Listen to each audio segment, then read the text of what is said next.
Olá a todos, tudo bem? Pessoal, hoje a gente vai dar uma olhadinha também na área da psicologia, um pouquinho da psicologia espírita.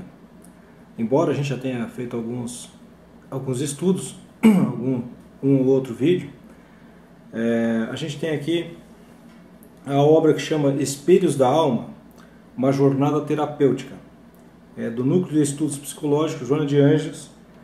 E essa obra ela é trabalhada pelo Cláudio Sinotti, o Gelson Roberto, a Iris Sinotti e o Marlon Reikdal. Nós vamos ver aqui apenas um trecho onde a Joana vai responder algumas questões. Então aqui é a parte 1, Joana de Ângeles responde. A primeira pergunta diz o seguinte: como o trabalhador espírita pode adentrar os temas psicológicos nas atividades da casa espírita, sem resvalar em uma suposta psicoterapia? É uma pergunta interessante.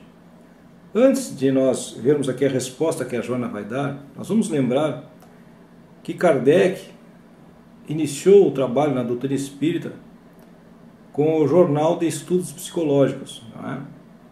Então, a psicologia esteve presente desde o início, desde os primórdios do espiritismo, não é? Isso é um esclarecimento, e a gente pode constatar isso também na Revista Espírita, não é? Que a psicologia sempre esteve presente e ela tem uma grande contribuição. Vamos ver a resposta da Joana? O estudo do espiritismo, de alguma forma, também é do conhecimento psicológico. Inicia a resposta da Joana dizendo isso. O estudo do espiritismo, de alguma forma, é também do conhecimento psicológico, porquanto diz respeito à transformação moral do indivíduo para melhor, para tornar-se vencedor das paixões primárias em favor das emoções superiores da vida. Então vejam, nós temos as obras básicas do espiritismo, mas é importante também nós começarmos a estudar a parte psicológica do espiritismo, em especial o que trata a Joana de Ângeles, não é? E por que isso é tão importante? Porque muitas vezes nós falamos em espírito sem ao menos entender realmente o que somos, né? E nós temos toda uma questão psicológica que tem a sua importância fundamental para todos nós. Nós precisamos nos conhecer também. E isso passa pelo conhecimento da psicologia. Um pouquinho mais à frente, a Joana vai dizer que os estudos da psicologia espírita constituem uma contribuição para mais amplo entendimento da codificação kardeciana. Ou seja, à medida que a gente vai conhecendo a psicologia espírita, torna-se um pouco mais fácil nós entendermos também as obras de Kardec, não é? Pois elas estão, de certa forma, relacionadas. Tanto que nós falamos que ao início do Espiritismo iniciou também com o Jornal de Estudo Psicológico, não é? E por que isso? Joana vai falar que por aprofundar a sonda de esclarecimento nos conflitos que vicejam em todas as criaturas, auxiliando-as com métodos eficazes para solucioná-los, não atribuindo todas as ocorrências perturbadoras às influências espirituais negativas. Então vejam só como é interessante. Muitas vezes nós vamos à casa espírita e solicitamos lá o atendimento e tudo nos parece sempre obsessão. Tanto para aquele que vai em busca do socorro, quanto para aquele que também vai atender, o atendente fraterno lá, ou etc., ou a pessoa que está lá para atender na casa espírita.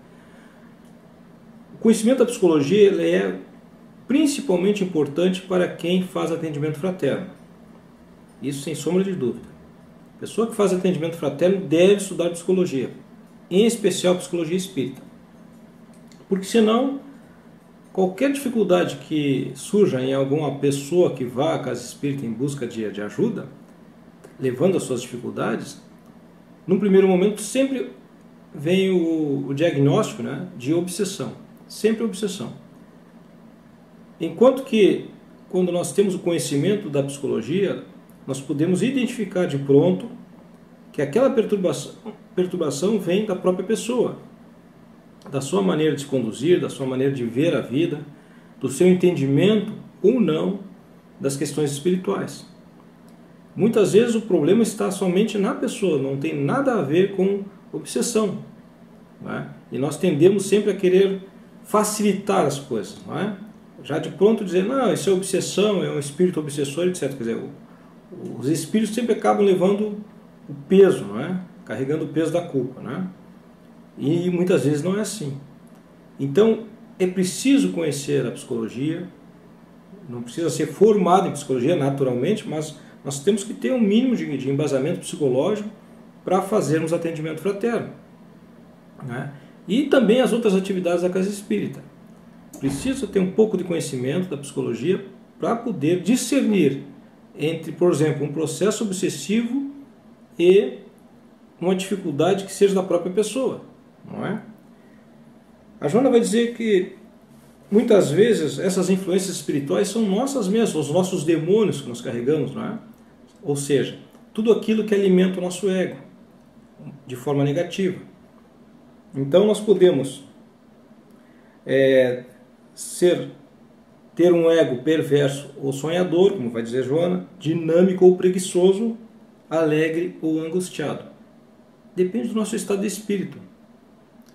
E a terapia psicológica tem um papel fundamental para sanear essas dificuldades que nós trazemos, sem incluir processos obsessivos, que muitas vezes passam longe da nossa dificuldade. Não tem nada a ver com obsessão. Então, o estudo, voltamos a repetir, o estudo é fundamental para aqueles que trabalham na área de atendimento fraterno ou as diversas áreas da casa espírita. É importante conhecer a psicologia. Uma outra pergunta que a Joana vai fazer: se a espiritualidade superior tem oferecido ao movimento espírita inigualáveis conhecimentos a respeito dos transtornos mentais, como depressão, bipolaridade, esquizofrenia, transtornos obsessivos compulsivos, suicídio, etc., seria correto pensar que esses estudos são direcionados apenas aos espíritas profissionais da saúde mental? Ou esse legado deveria ter correlação direta com as atividades da casa espírita, contribuindo mais efetivamente para a sociedade atual? A pergunta da Joana a pergunta que foi feita à Joana é interessante. Esse estudo se deve somente àquelas pessoas que são, por exemplo, os médicos espíritas? Somente eles deveriam ter acesso a esse estudo? Joana vai responder que não. A revelação dos imortais, ou seja, dos espíritos, não é dirigida exclusivamente àqueles que se tornam espíritas, mas todos os indivíduos, a fim de que possam conhecer os mecanismos que movimentam a existência, a finalidade psicológica do existir, como superar as más inclinações e alcançar a individuação à plenitude. Então, todo o conhecimento que vem dos espíritas não está limitado somente às pessoas que são médicos espíritas, por exemplo, né? O conhecimento é psicológico, tem que ser para quem é médico. Não, qualquer um de nós tem acesso a esse conhecimento. Tá aí as obras da Joana e de outros autores que falam de psicologia, não é?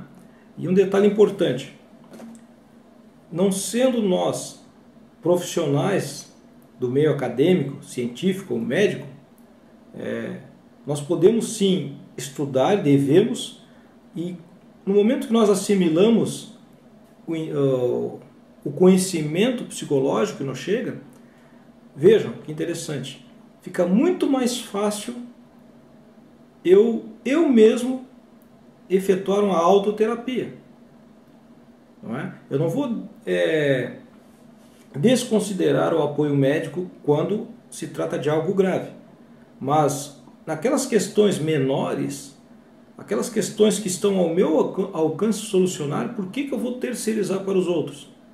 No momento que nós estudamos, vamos nos conhecendo, não é? A gente estuda e se estuda, se encontra, se reconhece, vê as dificuldades que a gente tem, e aí está aqui a revelação dos imortais, como diz Joana, nos orientando como proceder, como erradicar aquelas dificuldades. ou seja, como autotransformar-se. Por que não usufruir disso? Por que deixar para a consulta médica o que o médico disse, o que o fulano disse, etc. Não é? Então isso é importante. No primeiro momento a gente recebe auxílio na casa espírita, pelo atendente fraterno ou quem lá estiver que irá nos ajudar. Num momento de maior complexidade, a ajuda médica é fundamental, o psicólogo é fundamental. Mas há também a nossa parte que nós devemos fazer.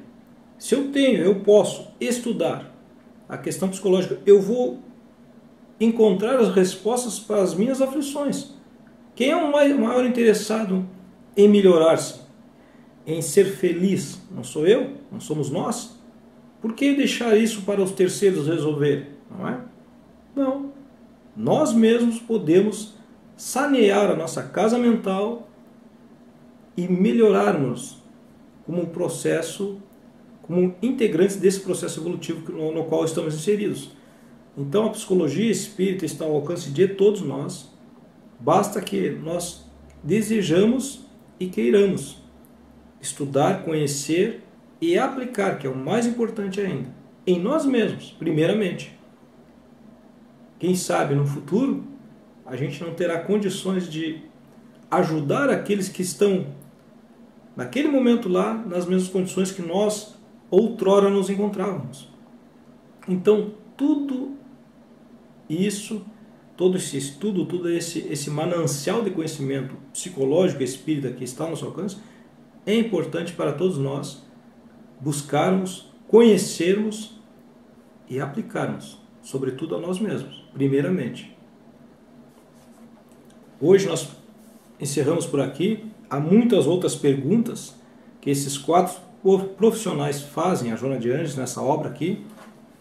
Espelhos da Alma, uma jornada terapêutica, e Joana vai responder. Num próximo momento nós estaremos abordando outras perguntas, outros questionamentos e as sábias respostas dessa mentora inigualável no mundo espiritual. Agradecemos mais uma vez a todos que dedicarem seu tempo ao nosso estudo aqui e desejamos muita paz. Que Jesus esteja conosco e que assim seja.